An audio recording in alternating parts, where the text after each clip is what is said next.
Live at 5, this is 13 News Now. A Virginia Beach police officer continues to recover tonight after a robbery suspect stabbed him. Well, today that 17-year-old suspect and another teen appeared in court after a hectic incident that happened just off Shore Drive at Northampton Boulevard yesterday. 13 News Now reporter Allie Weatherton is in the studio with what we know about the teens.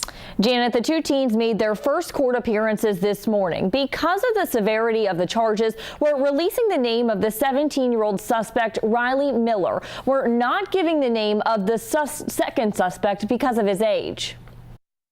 By video, 17-year-old Riley Miller sat with his hands crossed as the judge read out a list of charges he faces. Very serious charges, including attempted capital murder and malicious wounding of a law enforcement officer. Early yesterday along Pleasure House Road and Shore Drive, police say a person flagged down an officer to report a robbery. Police then located a teen that fit that description of the suspect and took him into custody. That teen, who we are not identifying, is charged with robbery, use of a firearm, and conspiracy. But then a block away, near Victory Boulevard and Price Circle, officers responded to another scene. That's when some type of struggle broke out, and police say 17-year-old Riley Miller stabbed an officer. It was later determined the scenes were related. In court this morning, as the judge read the charge of attempted capital murder of a law enforcement officer to Miller, the teen told the judge, quote, "I want to apologize to him today." Quickly after that, the judge and Miller's attorney, Stephen Gavando, told the boy only to answer the questions and not to make any more comments. After court, I reached out to Gavando. He wouldn't go on camera, but says this is an incredibly difficult situation for everyone involved. Now, I did reach out to both families that were in the courtroom, but they didn't want to talk. Both teens will be back in court next year. Allie Weatherton, 13 News Now. A Portsmouth man is dead after he plowed his car into a street sweeper in Norfolk last night. Police say 38-year-old Shamar Copeland was heading south on Tidewater Drive when he rear-ended a street sweeper. This happened near Philpotts Road. Copeland was taken to the hospital where he died. The driver of the street sweeper was not hurt. Police say it appears speed played a role in this crash. Tensions are high in Charlottesville, where the man accused of killing a woman with his car during the Unite the Right rally is before a judge today. 20-year-old James Fields is facing second-degree murder charges in the death of Heather Heyer, who was killed when Fields allegedly drove through the crowd. One man accused of firing a gun into the crowd also saw a judge. And a judge certifies malicious wounding charges for two men accused of beating a Suffolk man during the Unite the Right rally. Those men are Alex Ramos and Jacob Goodwin. And that fight was caught on camera. The alleged victim, DeAndre Harris, was also charged. Now an attorney for Harris is asking for that charge to be downgraded. And we'll give you an update on all these cases as soon as we have one. Virginia Beach police are investigating a strange incident that happened early this morning on Winbrook Lane. That's near Bonnie Road. Police say at around 3 o'clock this morning, several men drove a stolen car into the neighborhood and started trying door handles on other cars. Officers in a K-9 unit arrived and took two suspects into custody. One of the suspects was bitten by the dog but was not seriously hurt. Police say they found several illicit items at the scene. Only on 13 News Now, a gigantic step forward in correcting what is generally regarded as our region's worst traffic nightmare, talking about the Hampton Roads Bridge Tunnel. Today, a regional transportation panel okayed $500 million in bonds to get the project rolling. And Mike Gunning tells us that's not all. Well, that is right, Janet. It was announced today that this expansion will be 4, not 3 lanes. The idea is to award a contract next year and to begin construction in 2019. When it opened on November 1st, 1957, the Hampton Roads Bridge Tunnel connecting Hampton and Norfolk was the first span to run between two man-made islands in the history of underwater transportation. The 3.5-mile link was designed to accommodate 10,000 vehicles a day by 1980, but by 1978, the actual count surpassed 40,000. Today, it's up to at least 88,000 and surges to more than 100,000 during tourist season. And what should be a 7-minute commute now averages 22 2 minutes. Now, thanks to the Hampton Roads Transportation Accountability Commission, there is hope. Today, the panel approved $500 million in new bonds to begin work on a 4-lane HRBT expansion in 2019. We don't want to do anything at all to slow down the Hampton Roads Bridge Tunnel, least of all not have the funds available to allow that project to move forward.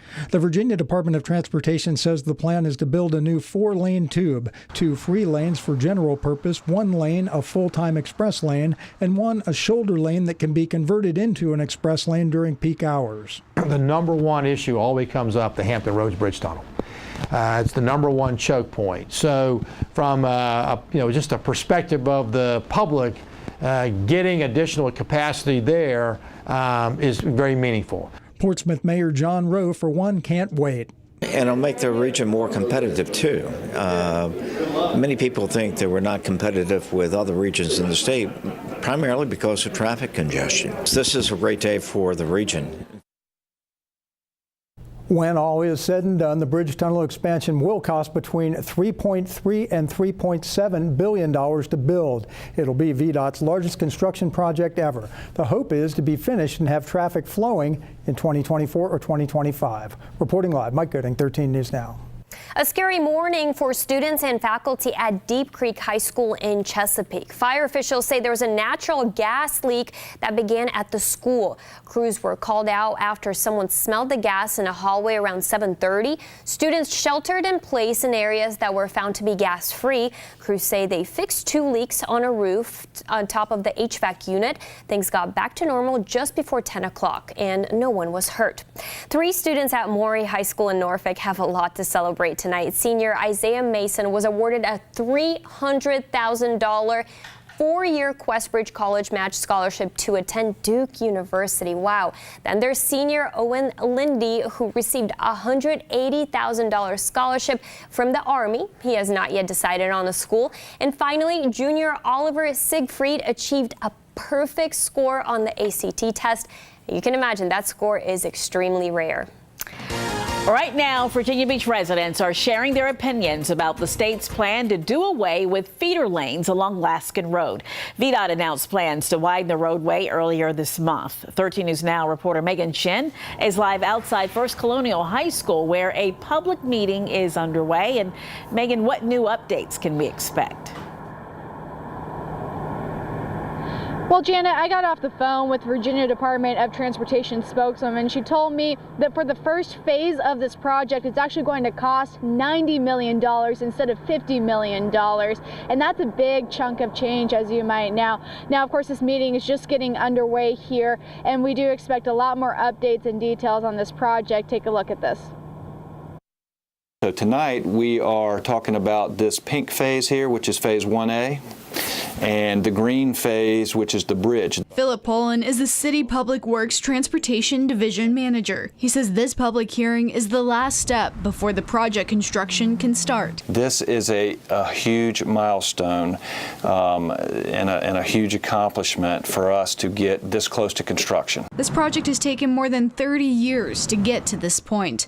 It's now divided into 5 phases to ultimately widen Laskin Road and First Colonial, replace the bridge over Langhorne Bay, and most importantly, get rid of feeder lanes. That's why the City of Virginia Beach and VDOT want to hear your feedback. Tonight is a chance for the public to see some of the finer details of the design. The city says some of those details include 10 to 16 foot tall concrete sound walls to break up the street noise for residents. Tonight we will see precisely where those locations are, and the public can weigh in on what they think of those noise walls.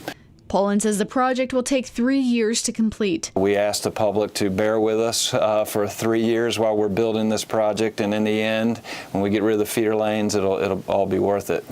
Regardless of the time, Poland says he expects many to be excited about the progress at tonight's meeting. Be mostly positive, and I'm assuming the public will just tell us to get it done as soon as we can.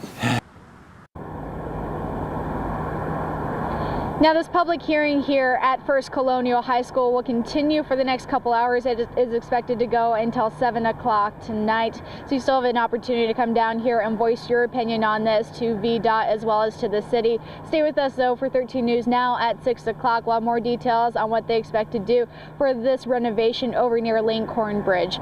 Reporting live, I'm Megan Shin, 13 News Now.